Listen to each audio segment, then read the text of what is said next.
미가서 4장을 보겠습니다. 1절, 2절, 2절을 함께 읽겠습니다.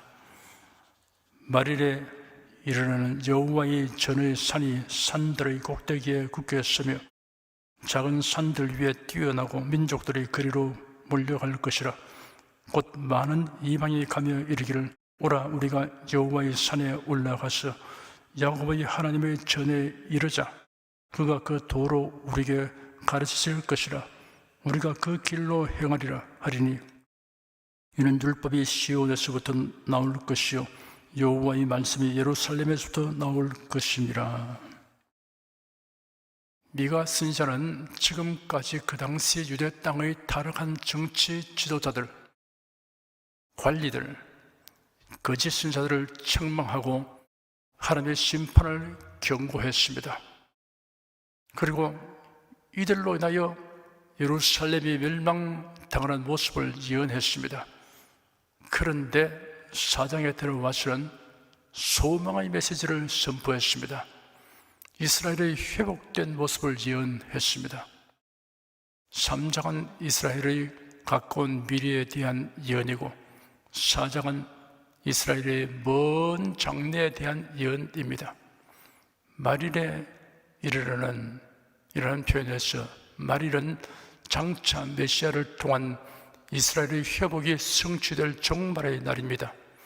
신약 성경에는 그리스도의 초림과 재림 사이의 전 기간을 마지막 날 또는 마지막이라고 표현하였습니다.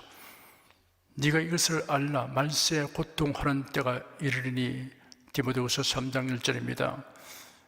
여기서 언급된 말세는 예수 그리스도의 초림과 재림 사이의 전 기간입니다. 옛적의 선지자들로 여러 부분과 여러 모양으로 우리 조상들에게 말씀하신 하나님이 이 모든 날 마지막에 아들로 우리에게 말씀하셨으니 이 아들을 만주의 후사로 세우시고 또 저로 말미암아 모든 세계를 지으시니라. 히브리서 1장 1절 2절입니다. 여기서 언급된 이 모든 날 마지막 역시 예수 그리스도의 초림과 재림 사이의 전 기간입니다. 예수 그리스도가 세상에 오신 날로부터 인류 역사는 이 모든 날 마지막이 시작된 것입니다. 말세가 시작된 것입니다. 말세 전 기간을 말세 초기와 중기와 말세지말로 나눌 수 있습니다. 산들은 열방을 가리키고 하나님의 성전이 서 있는 산은 신약 교회를 가리킵니다. 예수 그리스도로 말미암아 복음이 전파되고 교회가 세상에 세워질 것을 의미합니다. 바로 이때 많은 민족들이 교회에 참여하게 될 것입니다. 2절에 곧 많은 이방이 가며 이르기를 오라 우리가 여호와의 산에 올라가서 야곱의 하나님의 전에 이르자. 그가 그 도로 우리에게 가르치실 것이라. 우리가 그 길로 행하리라 하리니 이는 율법이 시온에서부터 나올 것이요 여호와의 말씀이 예루살렘에서부터 나올 것임이라 하였습니다. 많은 민족이 모여와서 가르침을 받아 하나님의 말씀 안에 거하며 그 가르침대로 생활하게 될 것이라는 예언입니다. 교회의 사명과 책임은 그 도를 가르치는 것입니다. 그 도를, 그 길, 율법, 여호와의 말씀이라고 하였습니다. 도란 마땅히 지켜야 할 도리입니다. 마땅히 가져야 할 길입니다. 마땅히 행해야 할 교훈이며 법입니다. 세상에는 많은 도가 있습니다. 그러나 크게 분류하면 두 종류입니다. 사람의 도와 여호와의 도입니다. 사람의 도는 사람에서 나온 사상, 철학, 종교입니다. 인생이 가야 할 길, 지키고 행해야 할 길에 관한 가르침입니다. 사람들이 세상을 살아가는 데 유익한 가르침들이 있습니다. 그러나 구원의 길은 아닙니다. 사람에서 나온 도에 관하여 잠언서 16장 25절에서 매우 간단명료하게 정의하였습니다.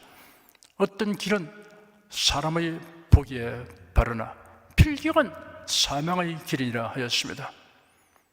이사야 신사는 기록하기를 우리는 다 양 같아서 그릇 행하여 각기 제 길로 갔거늘 여호와께서는 우리 무리의 죄악을 그에게 담당시키시도다 하였습니다. 사람에게서 나온 도를 가리켜 그릇 행하는 길, 각기 제 길이라고 정의했습니다.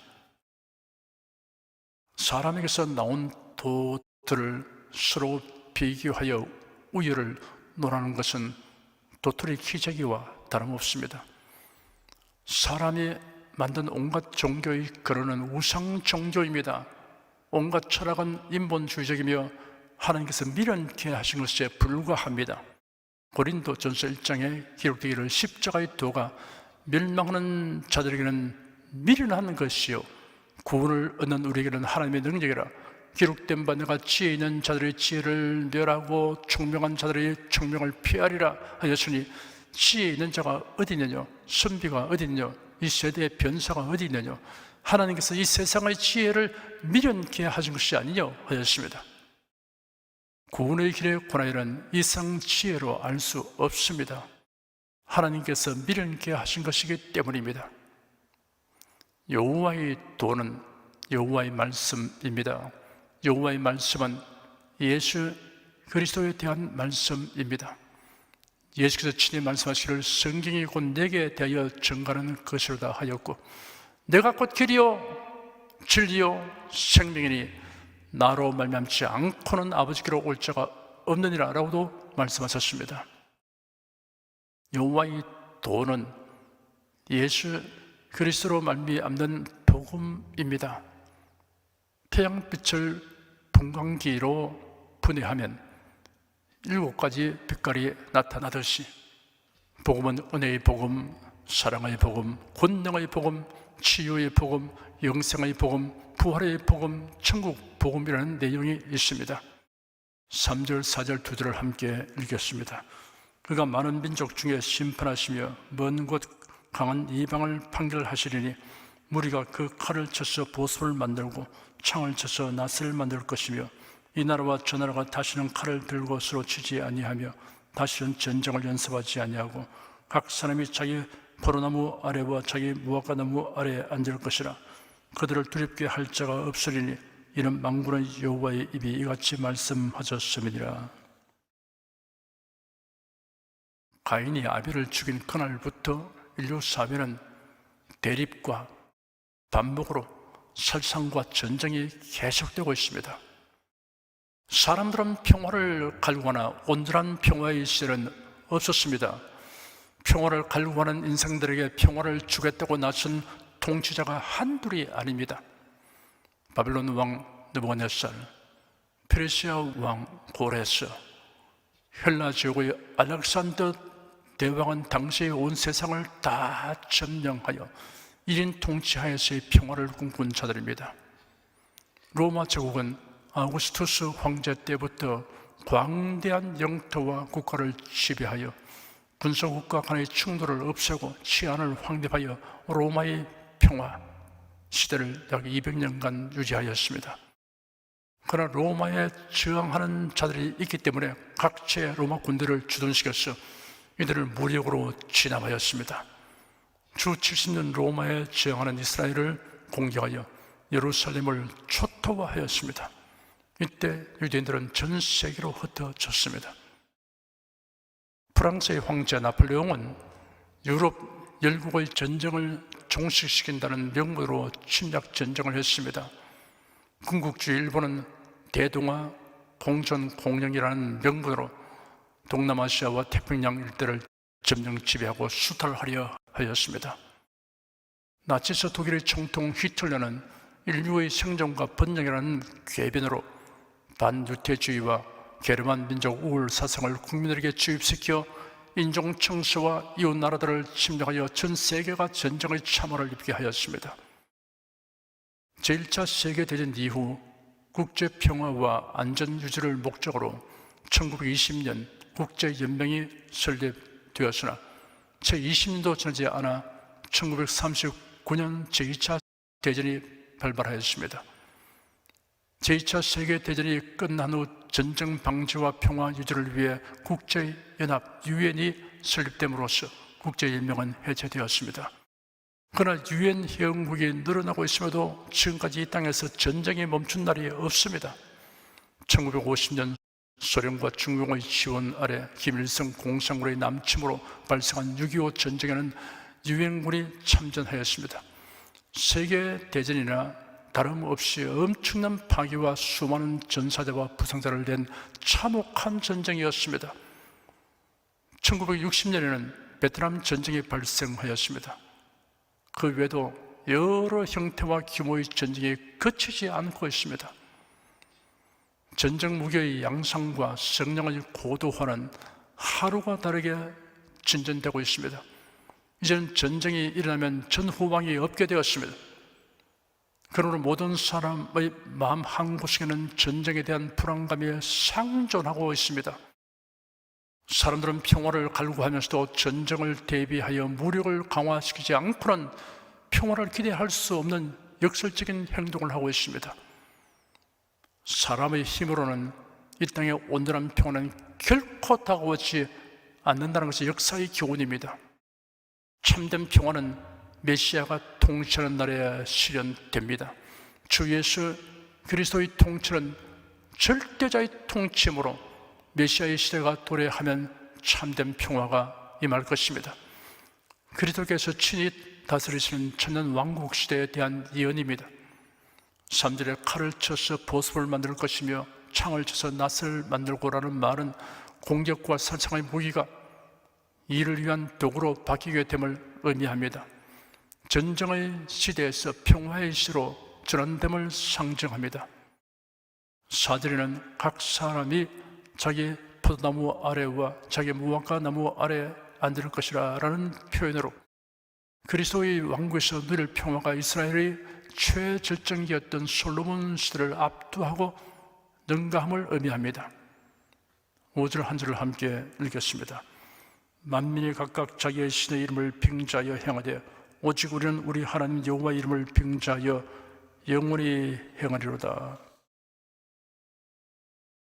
사람의 삶과 영원한 운명은 그의 신앙이 이와 한가에 따라 좌우됩니다.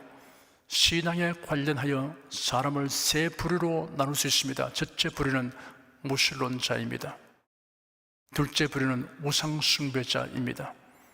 만민이 각각 자기 신의 이름을 빙자하여 행한다고 하였습니다. 우상의 종류가 많다는 뜻임과 동시에 하나의 우상만 섬기는 것이 아니고 그들의 필요에 따라 온갖 우상을 섬기는 것을 의미합니다. 셋째 부류는 여호와 하나님만을 섬기는 자입니다. 세 부류 중에 어디에 해당되느냐 하는 것은 모든 사람의 일생에 가장 중대한 일입니다. 6절에서 8절까지 함께 읽겠습니다. 여호와께서 말씀하시되 그날에는 내가 저는 자를 모으며 쫓겨난 자와 내가 환난 받게 한 자를 모아 그 저는 자로 남은 백성이 되게 하며 멀리 쫓겨났던 자로 강한 나라가 되게 하고 나 여호와가 시온산에서 이제부터 영원까지 그들을 치리하리라 하신다니 너 양떼의 망대요 딸 시온의 산이여 이전 권능 곧 딸 예루살렘의 나라가 네게로 돌아오리라. 그날에는 이라고 한 날을 지정하였습니다. 이런 1절에 언급한 말일입니다. 여기에 예언된 말씀은 이스라엘과 교회 모두를 취급하는 이중적 예언입니다.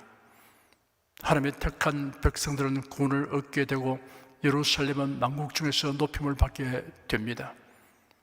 내가 저를 모으며 라고 한 대상, 즉 하나님께서 불러 모으시는 사람들이 누군가를 말씀하였습니다.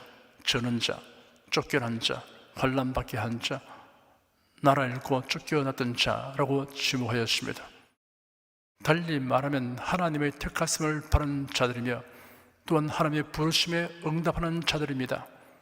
낮아지고 깨어진 심령으로 복을 받는 자들입니다.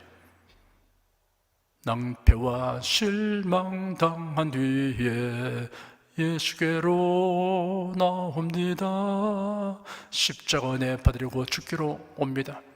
슬프던 마음 위로받고 이생의 풍파 잔잔하며 영광의 찬송 부르고 주께로 옵니다. 교만한 마음을 내버리고 예수께로 나옵니다. 복되신 말씀 따르려고 주께로 옵니다. 실망한 이 몸 힘을 얻고 예수의 크신 사랑 바라 하늘의 기쁨 맛보려고 주께로 옵니다. 하나님의 택하심과 부르심을 입을 자가 누구인가를 말해주는 찬송 가사입니다. 9절, 10절, 2절을 함께 읽겠습니다. 이제 네가 어찌하여 부르짖느냐? 너희 중에 왕이 없어졌고 네 모사가 죽었으므로 네가 해산하는 여인처럼 고통하느냐? 딸 시온이여, 해산하는 여인처럼 애써 구루하여 나을지어다. 이제 네가 성읍에서 나가서 들에 거하며 또 바벨론까지 이르러 거기서 구원을 얻으리니 여호와께서 거기서 너를 너희 원수들의 손에서 속량하여 내시리라. 불의와 교만으로 행하던 자들이 바벨론에 포로되어 감으로써 고통 중에 하나님께 부르짖게 될 것입니다. 하나님은 그 택하신 자들이 스스로 아무것도 할 수 없음을 알 때 구원해 주십니다. 풀을 많이 먹은 양이 목자를 떠나 제멋대로 가다가 넘어져 뒤집어지면 혼자서는 일어날 수 없습니다. 공중에 네 발을 허우적거리며 뒤집어진 상태라 소화가 안 되니 가스가 차고 햇빛은 피곤을 가중시키니 마침내 휘젓는 발도맥이 빠집니다. 뒤집혀 허우적거리는 양의 냄새는 육식하는 새들이 가장 잘 맡습니다. 어느 새 냄새를 맡고 날아온 새가 하늘에서 빙빙 돕니다. 그때 멀리 있는 목자는 공중을 써내는 새들을 보아서 양이 뒤집힌 것을 알고 개를 앞세우고 달려갑니다. 앞서 달려간 개가 짖는 곳으로 간 목자가 맨 먼저 하는 일은 뒤집어진 양을 바로 세우기 전에 내 다리를 주물러 줍니다. 그렇게 하지 않으면 힘이 빠진 다리로는 일어서지 못하고 다시 쓰러집니다. 다리를 마사지한 후 바로 세워지면 일어서게 됩니다. 하나님은 제멋대로 행하다가 낭패를 당한 양을 돌보는 목자 같습니다. 이 이야기에는 교회의 영적 지도자들은 실족한 신자가 사탄의 공격을 받아 재기불능 상태가 되기 전에 그를 속히 찾아가서 위로하고 격려하여 다시 일어서도록 조치해야 한다는 교훈이 있습니다. 11절에서 13절까지 함께 읽겠습니다. 이제 많은 이방이 모여서 너를 저이르기를 시온이 더럽게 되며 그것을 우리 눈으로 바라보기를 원하노라 하거니와 그들이 여호와의 뜻을 알지 못하며 그 모략을 깨닫지 못한 것이라 여호와께서 곡식단을 타작마당에 모음같이 그들을 모으시나니 딸 시온이여 일어나서 칠지어다. 내가 네 뿔을 철같게 하며 네 굽을 녹같게 하리니 네가 여러 백성을 쳐서 깨뜨릴 것이라. 내가 그들의 탈취물을 구별하여 여호와께 드리며 그들의 재물을 온 땅의 대지에게 돌리리라. 세상 나라들과 불신자들은 하나님의 백성들이 수치를 당하고 망하기를 원합니다. 조그만 허물이라도 발견되면 침소 봉대하여 비난하고 욕합니다.